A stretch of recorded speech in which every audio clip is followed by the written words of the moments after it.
एक सच्ची धार्मिक कहानी। यह एक सच्ची कहानी है। जीवन नाम का एक व्यक्ति किसी गांव में रहता था। जीवन अपने लिए हमेशा बहुत खाना रखता था क्योंकि उसे बहुत भूख लगती थी। जीवन बहुत खाना खाता था क्योंकि उसे हमेशा भूख ही लगी रहती थी। अगर जीवन से कोई आदमी कहे कि अभी तुम्हें भूख है, तो जीवन के मुंह से कभी न नहीं निकलती थी। वो कहता था कि ले आओ खाना खा लेते हैं। पर जीवन खाकर इतना मोटा हो गया था कि उससे कुछ भी काम नहीं होता था। एक दिन जीवन के घर में इस बात को लेकर लड़ाई हो गई कि तुम हमेशा खाते ही रहते हो और कुछ भी काम नहीं करते हो। जीवन को इस बार उसके माता पिता ने अपने घर से निकाल दिया। अब जीवन के पास कुछ भी नहीं था और वो सोच रहा था कि क्या करूं, अब तो मेरा घर भी नहीं है। तभी उसकी नजर एक साधु बाबा पर पड़ी और जीवन उनके पास चला गया। जीवन ने साधु जी से कहा कि आप मुझे कोई काम दे दीजिए जिससे मेरी भूख का कुछ किया जा सके। साधु जी ने पूछा कि क्या कर सकते हो तुम। जीवन ने कहा कि ऐसा काम जो सिर्फ बैठकर हो सके, क्योंकि चलना मेरे बस का नहीं है। तब साधु जी ने कहा कि ठीक है, तुम सब चेले के लिए खाना बना सकते हो। जीवन ने कहा ठीक है।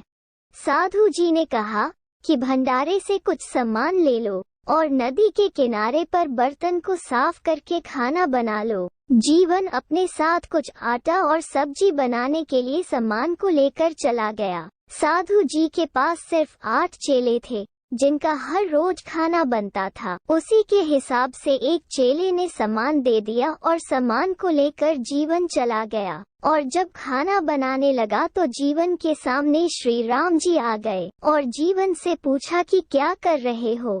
जीवन ने कहा कि खाना बना रहा हूँ। जीवन श्री राम जी को पहचान भी नहीं पा रहा था। श्री राम जी ने कहा कि क्या तुम थोड़ा भोजन मुझे भी खिला सकते हो। जीवन ने कहा कि ठीक है। जब भोजन बन चुका तो जीवन ने श्री राम जी को भोजन दिया और भोजन करके श्री राम जी बोले कि अगले दिन हम और हमारे भाई भी आएंगे, उनके लिए भी भोजन तैयार कर लेना। जीवन अब सबका भोजन बनाकर लौट आया और अगले दिन भोजन के लिए और ज्यादा सामान की मांग करने लगा। इस पर साधु जी ने सोचा कि शायद इसे भूख ज्यादा लगती होगी और जीवन को ज्यादा सामान दे दिया गया। सामान लेकर जीवन नदी के किनारे पर चला गया। जब जीवन ने खाना बना लिया तो श्री राम जी के साथ लक्ष्मण भी आ गए। खाना खाकर इस बार श्री राम जी ने कहा कि कल हम अपनी पत्नी के साथ आएंगे, उनके लिए भी खाना बनाना है। अब जीवन भी सोच में पड़ गया कि अब क्या होगा, अब तो और भी ज्यादा खाना बनेगा।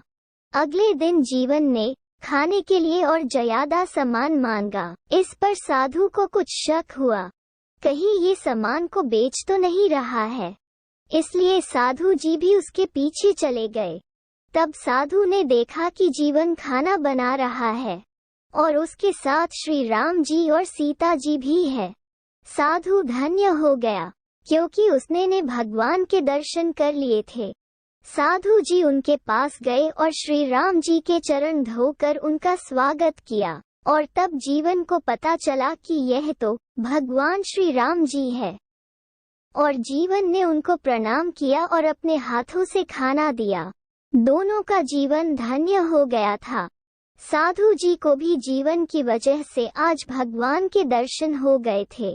भगवान हर जगह पर है, हम ही उन्हें देख नहीं पाते हैं। हमारे अंदर बुरी भावना छुपी रहती है और भगवान उन्हीं को देखते हैं जो हमेशा अपने मन में भगवान को याद करते हैं। उम्मीद है ये वीडियो आपको पसंद आई होगी। अगर पसंद आई है तो लाइक शेयर जरूर करें। चैनल पर नए हैं तो सब्सक्राइब करें। धन्यवाद।